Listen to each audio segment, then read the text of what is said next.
जय श्री कृष्णा। मैं हूँ वामिका और आप सभी का हमारे चैनल आध्यात्मिक सागर में हार्दिक स्वागत है। आप सभी का दिन शुभ और मंगलमय हो और आप सभी स्वस्थ और आनंदित रहें। आज आप सुनेंगे माघ मास महात्म्य का अध्याय 23। इससे पहले के अध्याय में आपने जाना था कि किस प्रकार राजकुमारी शर्मिष्ठा को विष कन्या घोषित कर दिया गया था और राजकुमारी शर्मिष्ठा ने देवी पार्वती के आगे बड़ी भारी तपस्या की थी। आज जानिए इसके आगे का वर्णन।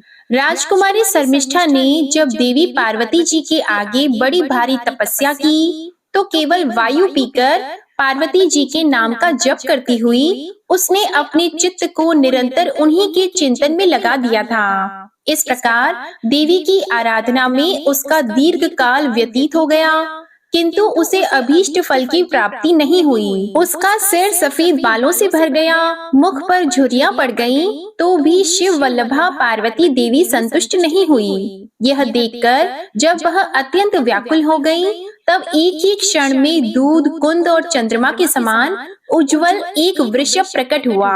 उसकी पीठ पर भगवान शंकर जी के साथ पार्वती देवी विराजमान थीं। उनकी 4 भुजाएं थीं, मुख पर प्रसन्नता छा रही थी और उनका दिव्य रूप अलौकिक था। उनके वस्त्र और आभूषण सभी श्वेत वर्ण के थे।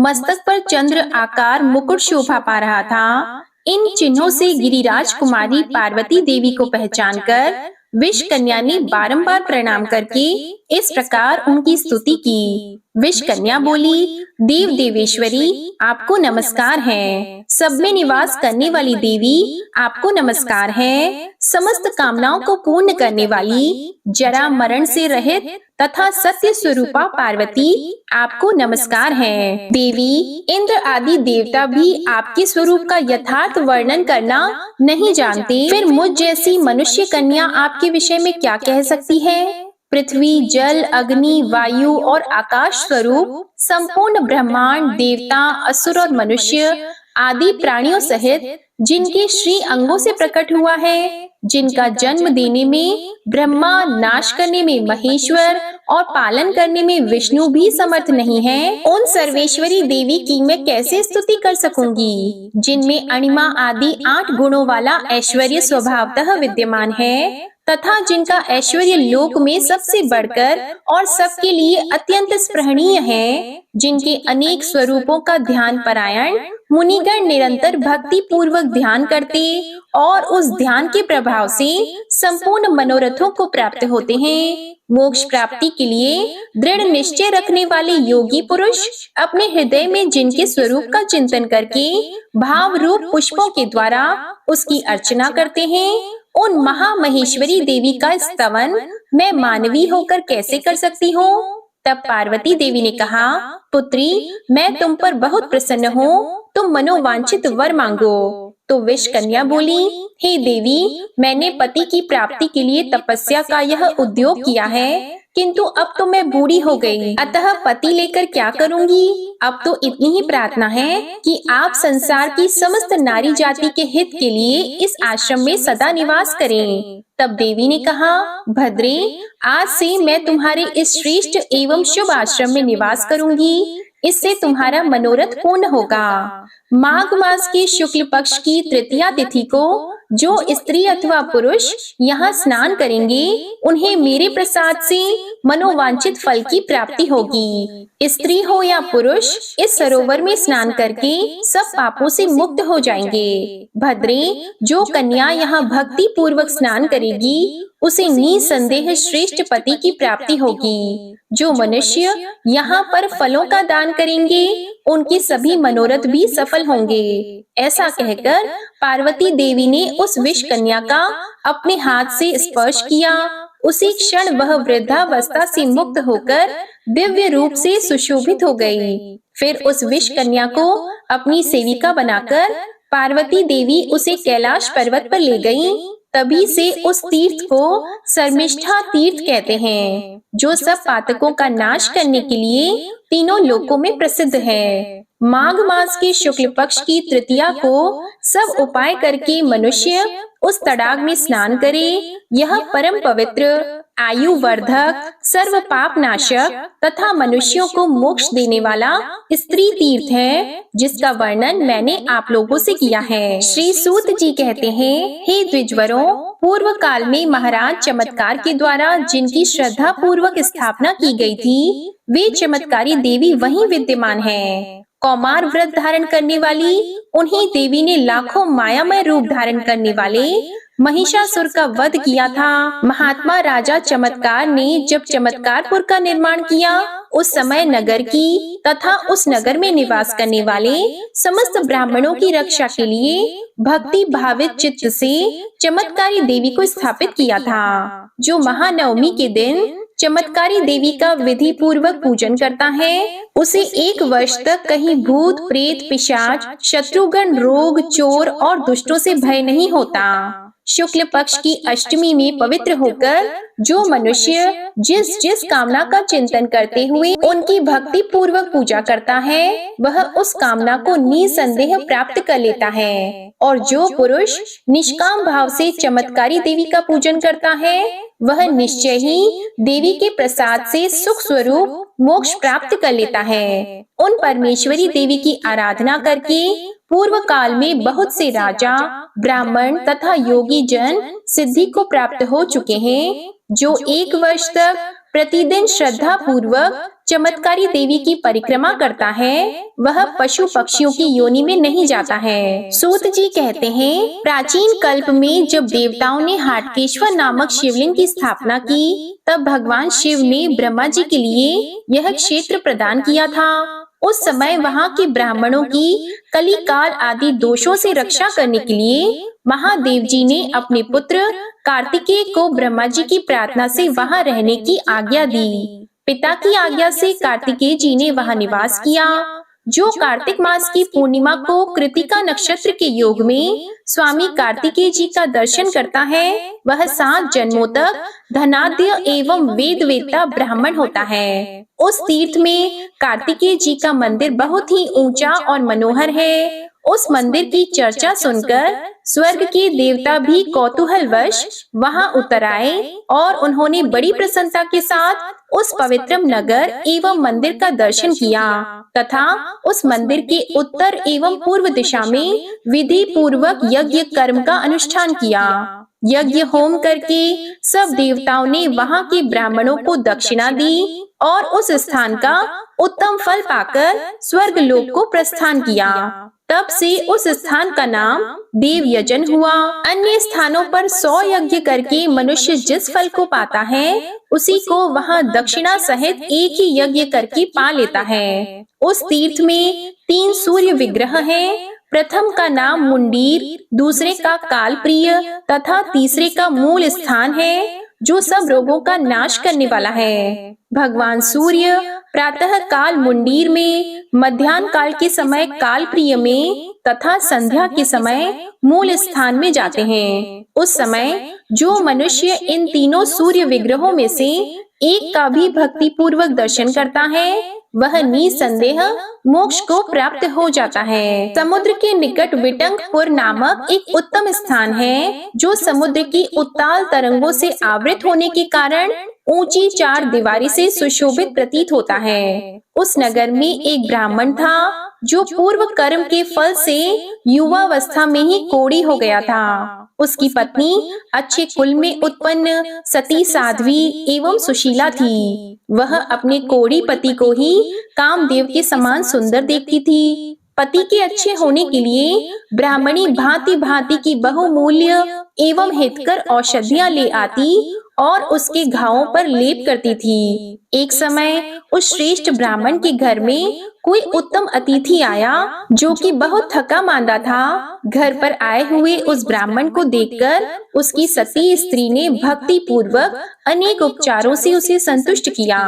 जब वह स्नान, भोजन और आचमन करके शैया पर विश्राम करने लगा, तब उससे गृहस्थ ब्राह्मण ने पूछा, हे विप्रवर, आप कहाँ से आए हैं और इस समय कहाँ जाते हैं? तो पथिक बोला, द्विज श्रेष्ठ, मैं कांतिपुर का रहने वाला हूँ। मुझे भी तुम्हारी ही भांति कुष्ठ रोग ने दबा लिया था। तब मैंने सुना कि इस पृथ्वी पर समस्त रोगों का नाश करने वाले 3 सूर्य विग्रह हैं। सुनकर उन्हीं का दर्शन करने के लिए मैं हाटकेश्वर क्षेत्र में गया और मुंडीर स्वामी के पास पहुंचकर वहीं ठहर गया। उस स्थान पर सूर्य देव का विधि पूर्वक पूजन करने से मेरा सब रोग जाता रहा और शरीर परम सुंदर हो गया। इस समय मैं वहीं से लौटकर आ रहा हूँ। हे द्विज श्रेष्ठ, तुम भी उस तीर्थ में जाकर वहाँ की 3 सूर्य विग्रहों के दर्शन करो, जिससे कुष्ठ रोग का नाश हो जाए। आज मुझे तुम्हारे घर में अपने ही घर का सा आराम मिला है।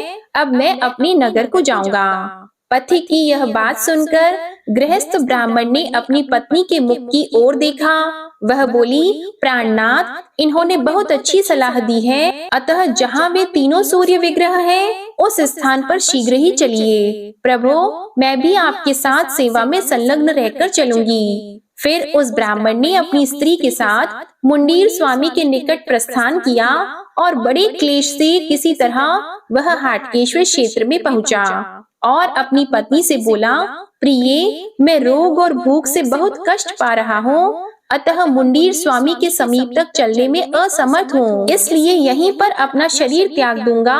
तुम कोई अच्छा साथ ढूंढकर घर लौट जाओ। तब स्त्री बोली, प्राणवल्लभ, आपके भोजन किए बिना मैंने कभी भोजन नहीं किया है। एकांत में भी जब तक आप जगे हैं, मैंने कभी नींद नहीं ली है। अतः आज इस महाक्षेत्र में आकर जब आप परलोक जाने के लिए उद्यत हैं, तब आपको त्याग कर मैं घर कैसे लौट सकती हूँ? आपके बिना बंधु बांधवों, गुरुजनों तथा अन्य सुहृदों को कैसे मुंह दिखाऊंगी? इसलिए नाथ, मैं आपके साथ ही अग्नि में प्रवेश करूंगी। यह बात मैं शपथ खाकर कहती हूँ। हे महामते, जितने उपवास आपने किए हैं, उतने ही मुझे भी हुए हैं। इस दशा में आपको छोड़कर मैं घर कैसे जा सकती हूँ? अपनी पत्नी का ऐसा निश्चय जानकर ब्राह्मण ने चिता तैयार करवाई और अपनी को जला डालने के लिए वह पत्नी के साथ ही चिता पर बैठ गया। फिर मन ही मन भगवान सूर्य का ध्यान करके उसने ज्यों ही आग अपने हाथ में ली, त्यों ही 3 महातेजस्वी पुरुष उसके सामने उपस्थित हो गए। वे ही भगवान सूर्य के तीनों विग्रह थे। उनका दर्शन करके ब्राह्मण उसी क्षण कोढ़ के रोग से मुक्त और सुंदर कांति से सुशोभित तरुण हो गया। इस प्रकार उस क्षेत्र के तीनों सूर्य बहुत प्रसिद्ध हैं। उनके दर्शन से भी सबको अभीष्ट फल की प्राप्ति हो जाती है। सूत जी कहते हैं, हे विप्रवरों, उस क्षेत्र में परम शुभदायक चंद्रमा का भी मंदिर है, जिसके दर्शन से ही मनुष्य पाप मुक्त हो जाता है। चंद्र ग्रहण के समय अथवा सोमवार के दिन जो वहाँ चंद्र देव का दर्शन करता है, वह पापी हो तो भी नरक को नहीं देखता। यह समस्त संसार सोममय है, अतः सोम के प्रतिष्ठित होने से संपूर्ण त्रिलोकी ही प्रतिष्ठित हो जाती है। ये अन्न आदि सब औषधियाँ जिनके आश्रय से समस्त जीव जीवन धारण करते हैं, सब सोममय ही हैं। ब्रह्मा आदि देवता क्रमशः सोम को पाकर परम तृप्ति को प्राप्त होते हैं, अतः सोम श्रेष्ठ माने गए हैं। जिस समय महाराज चमत्कार ने इस चमत्कारपुर का निर्माण किया था, उसी समय उस नगर की रक्षा के लिए ब्राह्मणों की सम्मति से उन्होंने देवियों की भी स्थापना की थी। उन दिनों राजा चमत्कार की 2 कन्याएं थीं, जिनमें एक का नाम था अम्बा और दूसरी का वृद्धा। उन दोनों का पाणी ग्रहण काशीराज ने गृह सूत्र में बताई हुई विधि के अनुसार देवता, ब्राह्मण और अग्नि के समीप किया। एक समय काशी नरेश का यवनों के साथ घोर युद्ध हुआ, जिसमें भयानक यवनों के द्वारा प्रतापी काशीराज भृत्य, सेना तथा वाहनों सहित मारे गए। अम्बा और वृद्धा यह दुखद वैधव्य पाकर मनोवांछित फल देने वाले हाटकेश्वर क्षेत्र में गईं और देवी की आराधना में संलग्न होकर शुभदायक तप करने लगी। इसी समय प्रतापी नरेश चमत्कार ने उनके लिए कैलाश शिखर के समान ऊंचा मंदिर बनवाया। तब से लेकर उस महान अभ्युदयशाली क्षेत्र में वे दोनों अम्बा और वृद्धा के नाम से प्रसिद्ध हुईं। वे दोनों देवियां सदा नगर रक्षा के कार्य में तत्पर रहती हैं। जो मनुष्य प्रातः काल उठकर उन दोनों का मुख देखता है, उसको 1 वर्ष तक किसी प्रकार का दोष नहीं प्राप्त होता। जो वर्ष के आदि अथवा अंत में उन दोनों की प्रसन्नता के लिए पूजा करता है, उसे धरती पर किसी प्रकार का छिद्र नहीं प्राप्त होता। जो पुरुष यात्रा के समय उन दोनों के लिए पूजन करता है, वह मनोवांछित फल पाकर शीघ्र अपने घर लौट जाता है। जो महानवमी के दिन श्रद्धा पूर्वक अम्बा वृद्धा की प्रसन्नता के लिए पूजा करता है, वह अकंटक होकर रहता है। पूर्व काल में प्रतीप नाम से प्रसिद्ध एक राजा हो गए थे। वे बड़े ही शूरवीर तथा ब्रह्मज्ञानी थे। उनका जन्म चंद्र वंश में हुआ था। राजा प्रतीप के 2 पुत्र हुए, जो समस्त शुभ लक्षणों से सुशोभित थे। उनमें पहले का नाम देवापी और दूसरे का शंतनु था। कुछ काल के बाद नृपश्रेष्ठ प्रतीप जब ब्रह्मलीन हो गए, तब देवापी ने राज्य का त्याग करके तपस्या के लिए वन को प्रस्थान किया। तब उनके छोटे भाई शंतनु को सब मंत्रियों ने पिता पितामहों के राज्य पर बिठाया। राजा शंतनु के राज्य करते समय इंद्र ने 12 वर्षों तक वर्षा को रोक दिया।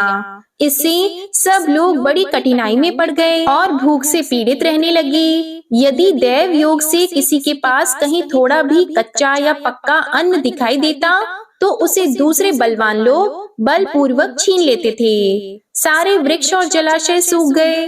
गंगा आदि नदियों में भी बहुत थोड़ा जल रह गया। इस प्रकार वर्षा बंद होने पर धर्म का मार्ग नष्ट हो गया। संपूर्ण जगत हड्डियों से भर गया।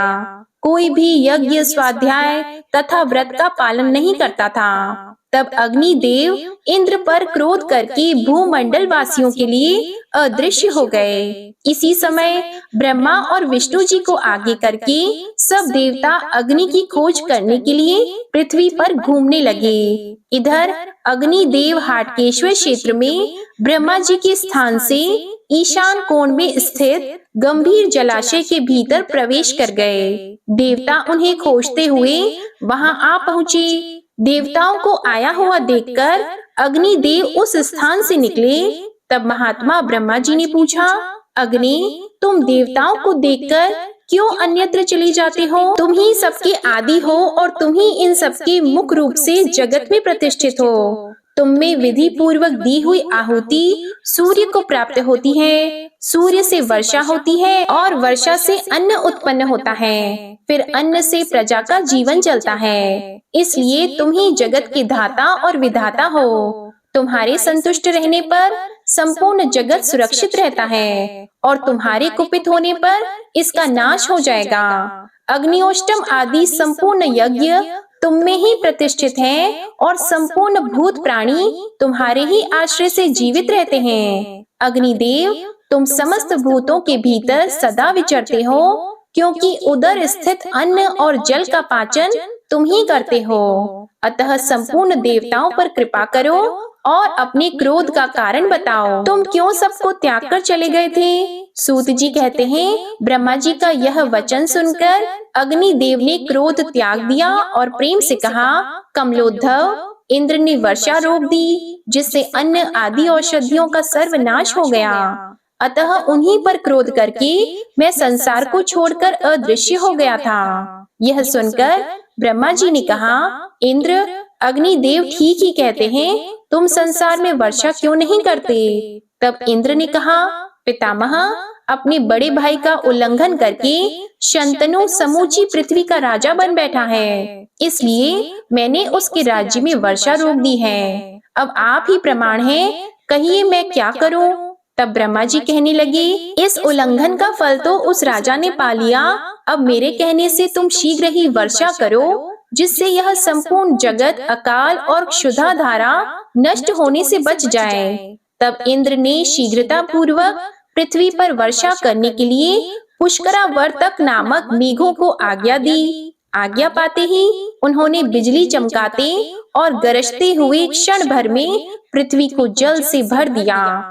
इसके बाद देवताओं सहित ब्रह्मा जी ने अग्नि से कहा, हे पावक, तुम अग्निहोत्र में ब्राह्मणों के सामने प्रत्यक्ष प्रकट हो जाओ और मुझसे मनोवांछित वर मांगो। तब अग्निदेव बोले, यह पवित्र जलाशय भूतल पर अग्नि तीर्थ कहलाए। जो प्रातः काल उठकर श्रद्धा पूर्वक इसमें स्नान करने के बाद अग्नि सूक्त का जप करके आदर के साथ आपका दर्शन करेगा, उसको आप मेरे अनुरोध से पूर्णतः संतुष्ट करें। तब ब्रह्मा जी ने कहा, हे अग्निदेव, जो वेद वेत्ता द्विज प्रातः काल उठकर यहाँ स्नान और अग्नि सूक्त का जप करने के बाद मेरा दर्शन करेगा, उसे अग्निहोष्टम यज्ञ का संपूर्ण फल प्राप्त होगा। लोकेश्वर, 12 वर्षों तक मुझे कभी तृप्ति नहीं प्राप्त हुई। मृत्यु लोक भूख से पीड़ित था, अतः मुझे कहीं कुछ नहीं मिला, इसलिए पुनः यहाँ अन्नमय यज्ञ हो।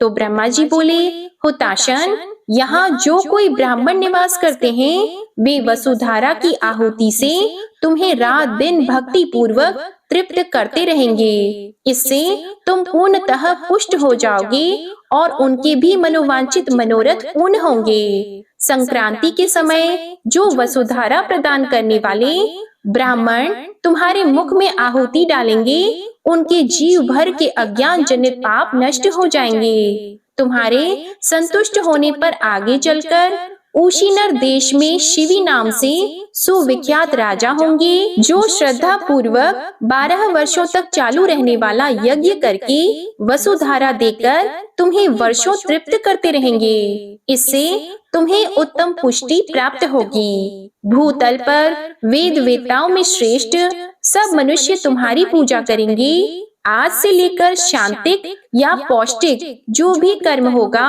वसुधारा से युक्त होगा और तुम्हें परम तृप्ति प्रदान करने वाला होगा। अग्निदेव से ऐसा कहकर लोक पितामह ब्रह्मा जी इंद्र, विष्णु और शिव आदि देवताओं के साथ ब्रह्मलोक को गए। वहां से सब देवता अपने अपने धाम को चले गए। अग्निदेव ब्राह्मणों के अग्निहोत्र गृह में प्रकट हुए और विधि पूर्वक प्राप्त वसुधारा होम ग्रहण करने लगे। इस प्रकार हाटकेश्वर क्षेत्र में परम उत्तम अग्नि तीर्थ प्रसिद्ध हुआ, जहाँ प्रातः स्नान करके मनुष्य दिन भर के पाप से मुक्त हो जाता है। आज का अध्याय यहीं तक, इसके आगे का वर्णन आप अगले अध्याय में सुनेंगे। अब आप सुनिए भगवत गीता का यह महात्म्य। श्री महादेव जी पार्वती जी से कहते हैं, दक्षिण दिशा में कोल्हापुर नाम का एक नगर है, जो सब प्रकार के सुखों का आधार, सिद्ध महात्माओं का निवास स्थान तथा सिद्धि प्राप्ति का क्षेत्र है। वह पराशक्ति भगवती लक्ष्मी का प्रधान पीठ है। संपूर्ण देवता उसका सेवन करते हैं। वह पुराण प्रसिद्ध तीर्थ भोग एवं मोक्ष प्रदान करने वाला है। वहाँ करोड़ों तीर्थ और शिवलिंग है। रुद्र गया भी वही है। वह विशाल नगर लोगों में बहुत विख्यात है। एक दिन कोई युवक पुरुष उस नगर में आया। वह कहीं का राजकुमार था। उसके शरीर का रंग गोरा, नेत्र सुंदर, ग्रीवा शंख के समान, कंधे मोटे, छाती चौड़ी तथा भुजाएं बड़ी बड़ी थीं। नगर में प्रवेश करके सब ओर महलों की शोभा निहारता हुआ वह देवेश्वरी महालक्ष्मी के दर्शन अर्थ उत्कंठित होकर मणिकंठ तीर्थ में गया और वहां स्नान करके उसने पितरों का तर्पण किया। फिर महामाया महालक्ष्मी जी को प्रणाम करके भक्ति पूर्वक स्तवन करना आरंभ किया।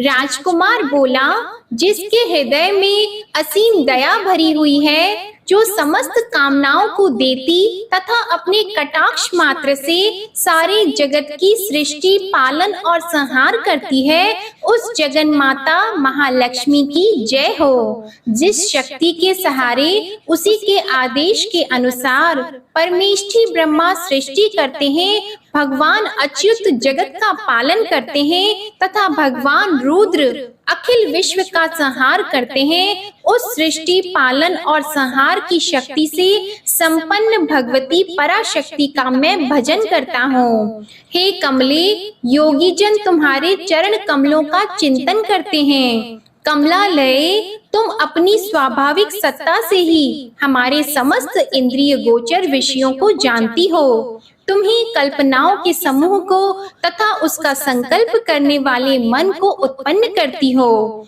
इच्छा शक्ति, ज्ञान शक्ति और क्रिया शक्ति, ये सब तुम्हारे ही रूप हैं। तुम परासंवित परम ज्ञान रूपिणी हो। तुम्हारा स्वरूप निष्कल, निर्मल, नित्य, निराकार, निरंजन, अंतर्रहित, आतंक शून्य, आलंबहीन तथा निरामय है।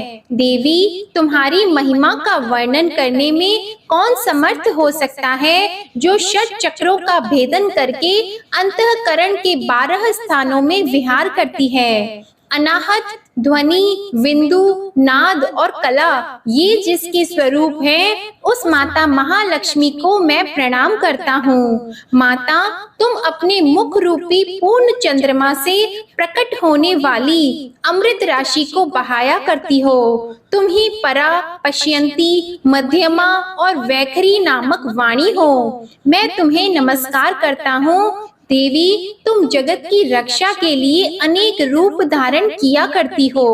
अंबिके, तुम ही ब्राह्मी, वैष्णवी तथा माहेश्वरी शक्ति हो। वाराही, महालक्ष्मी, नरसिंही, ऐन्द्री, कौमारी, चंडिका, जगत को पवित्र करने वाली लक्ष्मी, जगन माता सावित्री, चंद्रकला तथा रोहिणी भी तुम ही हो। परमेश्वरी, तुम भक्तों का मनोरथ पूर्ण करने के लिए कल्पलता के समान हो। मुझ पर प्रसन्न हो जाओ। उसके इस प्रकार स्तुति करने पर भगवती महालक्ष्मी अपना साक्षात स्वरूप धारण करके बोली, राजकुमार, मैं तुमसे प्रसन्न हूँ। तुम कोई उत्तम वर मांगो। राजपुत्र बोला, माँ, मेरे पिता राजा बृहद्रथ अश्वमेध नामक महान यज्ञ का अनुष्ठान कर रहे थे। वे देव योग से रोगग्रस्त होकर स्वर्गगामी हो गए। इसी बीच में यूप में बंधे हुए मेरे यज्ञ संबंधी घोड़े को, जो समूची पृथ्वी की परिक्रमा करके लौटा था, किसी ने रात्रि में बंधन काटकर कहीं अन्यत्र पहुंचा दिया। उसकी खोज में मैंने कुछ लोगों को भेजा था, किंतु वे कहीं भी उसका पता न पाकर जब खाली हाथ लौट आए हैं, तब मैं सब ऋत्विजों से आज्ञा लेकर तुम्हारी शरण में आया हूँ। देवी, यदि तुम मुझ पर प्रसन्न हो तो मेरे यज्ञ का घोड़ा मुझे मिल जाए, जिससे यज्ञ पूर्ण हो सके। तभी मैं अपने पिता महाराज का ऋण उतार सकूंगा। शरणागतों पर दया करने वाली जगत जननी लक्ष्मी, जिससे मेरा यज्ञ पूर्ण हो, वह उपाय करो। भगवती लक्ष्मी ने कहा, राजकुमार, मेरे मंदिर के दरवाजे पर एक ब्राह्मण रहते हैं, जो लोगों में सिद्ध समाधि के नाम से विख्यात हैं। वे मेरी आज्ञा से तुम्हारा सब काम पूरा कर देंगे। महालक्ष्मी के इस प्रकार कहने पर राजकुमार उस स्थान पर आए जहाँ सिद्ध समाधि रहते थे। उनके चरणों में प्रणाम करके राजकुमार चुपचाप हाथ जोड़कर खड़े हो गए। तब ब्राह्मण ने कहा, तुम्हें माताजी ने यहाँ भेजा है। अच्छा, देखो, अब मैं तुम्हारा सारा अभीष्ट कार्य सिद्ध करता हूँ। यों कहकर मंत्रवेत्ता ब्राह्मण ने सब देवताओं को वहीं खींचा। राजकुमार ने देखा, उस समय सब देवता हाथ जोड़े थर थर कांपते हुए वहां उपस्थित हो गए। तब उन श्रेष्ठ ब्राह्मण ने समस्त देवताओं से कहा, देवगण, इस राजकुमार का अश्व, जो यज्ञ के लिए निश्चित हो चुका था, रात में देवराज इंद्र ने चुराकर अन्यत्र पहुंचा दिया है। उसे शीघ्र ले आओ। तब देवताओं ने मुनि के कहने से यज्ञ का घोड़ा लाकर दे दिया। इसके बाद उन्होंने उन्हें जाने की आज्ञा दी। देवताओं का आकर्षण देखकर तथा खोए हुए अश्व को पाकर राजकुमार ने मुनि के चरणों में प्रणाम करके कहा, महर्षि, आपका यह सामर्थ्य आश्चर्यजनक है। आप ही ऐसा कार्य कर सकते हैं, दूसरा कोई नहीं। ब्राह्मण, मेरी प्रार्थना सुनिए। मेरे पिता राजा बृहद्रथ अश्वमेध यज्ञ का अनुष्ठान आरंभ करके देव योग से मृत्यु को प्राप्त हो गए हैं। अभी तक उनका शरीर तपाए हुए तेल में सुखाकर मैंने रख कर छोड़ा है। साधु श्रेष्ठ, आप उन्हें पुनः जीवित कर दीजिए। यह सुनकर महामुनि ब्राह्मण ने किंचित मुस्कुराकर कहा, चलो जहाँ यज्ञ मंडप में तुम्हारे पिता मौजूद हैं वहाँ चलें। तब सिद्ध समाधि ने राजकुमार के साथ वहाँ जाकर जल अभिमंत्रित किया और उसे उस शव के मस्तक पर रखा। उसके रखते ही राजा सचेत होकर उठ बैठे। फिर उन्होंने ब्राह्मण को देखकर पूछा, धर्म स्वरूप आप कौन हैं? तब राजकुमार ने महाराज से पहले का सारा हाल कह सुनाया। राजा ने अपने को पुनः जीवन दान देने वाले ब्राह्मण को नमस्कार करके पूछा, ब्राह्मण किस पुण्य से आपको यह अलौकिक शक्ति प्राप्त हुई है? उनके यों कहने पर ब्राह्मण ने मधुर वाणी में कहा, राजन, मैं प्रतिदिन आलस्य रहित होकर गीता के 12वें अध्याय का जप करता हूँ। उसी से मुझे यह शक्ति मिली है जिससे तुम्हें जीवन प्राप्त हुआ है। यह सुनकर ब्राह्मणों सहित राजा ने उन ब्रह्मर्षि से गीता के 12वें अध्याय का अध्ययन किया। उसके महात्म्य से उन सबकी सद्गति हो गई। इसी प्रकार गीता के 12वें महात्म्य को सुनने से दूसरे जीव भी उसके पाठ से परम मोक्ष को प्राप्त हो चुके हैं। अब आप सुनिए श्री कृष्ण चालीसा पाठ। बंशी शोभित कर मधुर, नील जलद तन श्याम, अरुण अधर जनुबिंब फल, नयन कमल अभिराम, पूर्ण इंद्र अरविंद मुख, पीतांबर शुभ साज, जय मनमोहन मदन छवि, कृष्ण चंद्र महाराज। जय यदुनंदन जय जगवंदन, जय वसुदेव देवकी नंदन, जय यशोदा सुत नंद दुलारे, जय प्रभु भक्तन की द्रुग तारे, जय नट नागर नाग नथैया, कृष्ण कन्हैया धेनु चरैया, पुनि नख पर प्रभु गिरिवर धारो, आओ दीनन कष्ट निवारो, वंशी मधुर अधर धरि टेरो, होवे पूर्ण विनय यह मेरो, आओ हरि पुनि माखन चाखो, आज लाज भारत की राखो, गोल कपोल चिबुक अरुणारी, मृदु मुस्कान मोहिनी डारी, राजित राजीव नयन विशाला, मोर मुकुट वैजंती माला, कुंडल श्रवण पीत पट आछी, कटी किंकिणी काचनि काछी, नील जलज सुंदर तनु सोहे, छबिल किशोर नर मुनि मन मोहे, मस्तक तिलक अलक घुंघराले, आओ कृष्ण बांसुरी वाले, करि पय पान पुत नहीं तारियो, अका बका का गासुर मारियो, मधुवन जलत अगिन तब ज्वाला, भय शीतल लखतहि नंद लाला, सुरपति जब ब्रज चढ़ साई, मूसर धार वारी वर्षाई, लगत लगत ब्रज चहन बहायो, गोवर्धन नक धारी बचायो, लखी यशोदा मन